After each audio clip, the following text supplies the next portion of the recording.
Today I'm going to show you how to make this old kitchen cabinet shelf into this, a haunted sign for your front yard. Our front yard doesn't get a lot of water, so I'm going to put a hose on the area where I need to drive this post system, and this is called a Groundmaster post system, and I bought it at Home Depot. So somebody asked where I store all my Halloween stuff, and we just cleaned out our storage unit since we moved, so I have all of my Halloween stuff in the backyard now. A lot of it's in totes. Some of that is Christmas stuff. These are all the sewer pipes from the haunt a few years ago. We've got an old electric chair prop. So all of my fences that I made out of PVC and wood. So those are definitely going up this year. Got my Groundbreaker prop. This is my old Jason prop.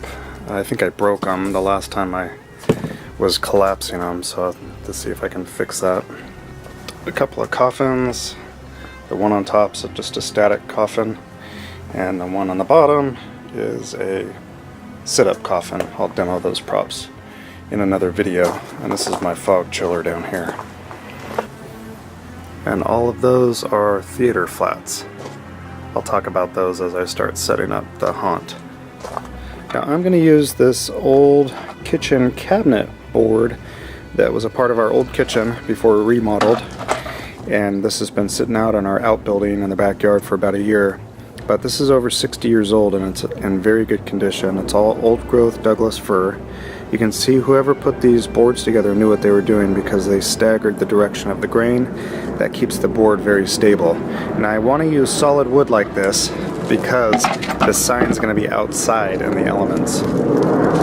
Now the company that I saw that was selling these Halloween signs for what I think was a small fortune makes them out of plywood. There are some things that plywood is great for because it's very strong this way, laterally, but then there are other things that it's not good for. If you can see how much this is going to flex, in fact this piece is bowed quite a bit.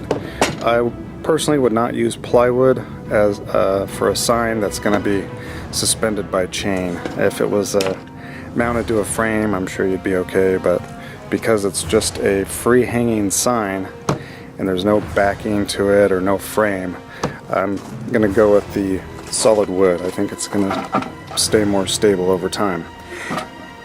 So this is about the perfect size that I need. You can see I got a little split right here, but that's in the perfect location. I'm just going to rip down this board. I'll use a smaller board for the vacancy sign and the upper board for the rest of the sign. So I just did a mock-up of the sign in a word processing program, and that gave me a good idea of the proportion and size of the sign that I wanted for the final product. Now don't think that you need all of these fancy tools to make a Halloween sign, or any Halloween decorations for that matter.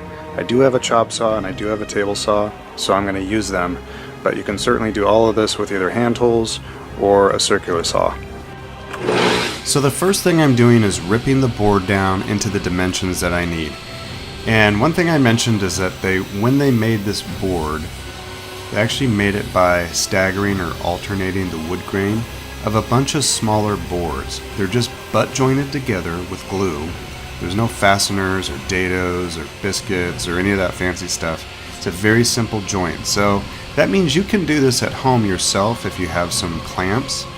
And if you really can't find the type of material that you need and you do want to use plywood, my only recommendation is that you get a very high quality plywood for a sign like this, since it's going to be outdoors. So maybe like a cabinet grade plywood, but you will have to spend a little money to get that.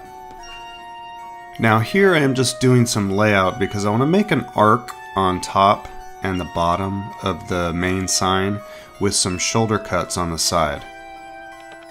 Now I'm just hammering in some nails. I'm putting one nail in the center of the board on the top and the bottom, and then two nails on the side, both top and bottom. And I'm just using a piece of scrap flooring that I had. We're remodeling our house, so I just had it laying around. It was very flexible, and it allowed me to trace an arc onto my board. So I'm just removing the nails now, and then I'll cut out where I've marked. Now I'm just using what is known as a speed square so that I can get some nice crisp lines for my shoulder cuts. Now I'm just using a jigsaw to cut along my lines, and if you don't have any power tools and you're thinking of buying maybe your first one, I would actually choose a jigsaw over a circular saw because it's much more versatile. Now I'm just experimenting with some layout, and I've just printed out the vacancy sign onto an 8.5 by 11. I had to do it in 2 rows, and then I'm just kind of putting it together to see if I like the look of it. And I will be using a stencil cutter to cut out my letters and for my final layout. And if you don't have a stencil cutter, you can literally just print this out on a piece of paper and trace it, or cut the letters out, or print it out on cardstock and make your stencil that way. Now I will be using a router to round off all of the corners so they're not sharp, but because of that I need to clean up my edges, and I'm just using a wood file. And this makes it so that the bearing on your router bit has a nice smooth surface to travel on and gets you a much cleaner roundover.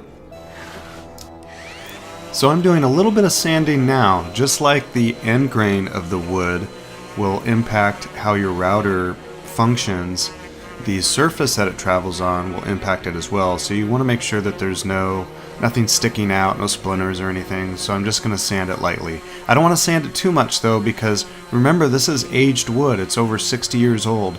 So it's developed this really nice rich patina. And if I were to keep sanding, I would get down to the raw wood, which would be much lighter in color. I think the darker color with the aged wood is going to kind of add to the overall feel of this piece.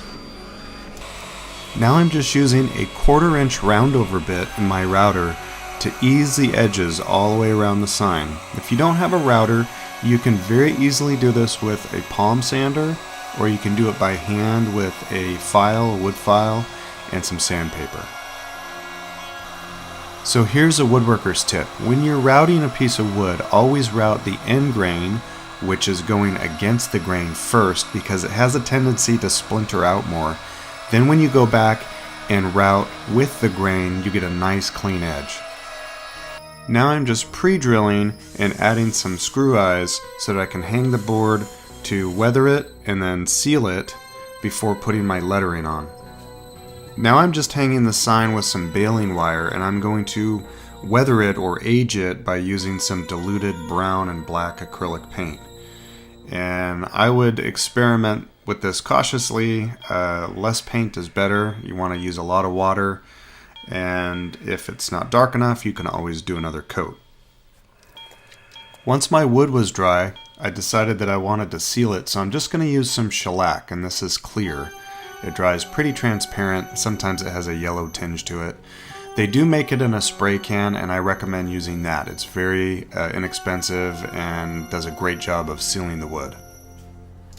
So the font I'm using is called Ravenscroft. It is the quintessential Disney Haunted Mansion font. And if you don't have it, you can get it for free. Just Google Ravenscroft font, and you can download it for free and install it on your computer.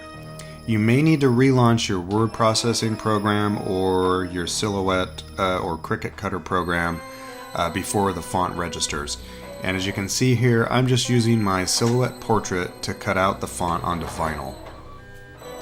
By the way, if you can afford it and you have an extra $200 burning a hole in your pocket, that's about how much you'd spend on one of these stencil cutters. I do not know what I did without this thing. I use this thing all the time. I used it on my zombie containment chamber control panel, my apothecary bottles. It's unbelievable how well this thing works. I love it. So here I'm just removing the lettering from the stencil, and then I'm using transfer tape to apply the stencil to the wood backing. This took a little finagling. For some reason, the vinyl did not like sticking to that sealed wood as well as I thought it would, but it just took a little bit of time and patience, and it came out fine. Once I had all of my stencils applied, I masked off the rest of the wood with some masking tape and some blue painter's tape, and I'm just using some flat black paint as the first coat.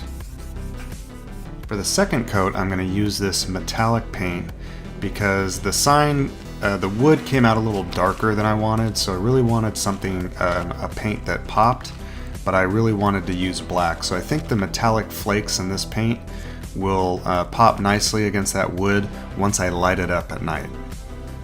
Now I'm just hammering in the post. I have two 2x4s that I screwed together, and I'm using a little sledgehammer to really drive that post into the ground. So I've just made a signpost out of 2x4s. You can simply join these together with wood screws. You can glue it if you want, but then you won't be able to take it apart. I made a half lap joint, and I'll show you a detailed shot of that later on. But now what I'm doing is I'm just adding some 3/4 inch stock on each side at the bottom, because I need to build up the bottom of the post to fit in that post holder. Then it was just a matter of adding the post to the post holder and tightening down the bolts. Now I'm just weathering the post with some diluted black acrylic paint. And if I had to give it a ratio, I would say it's probably 1 part paint to 200 parts water. So it's not a lot of paint at all.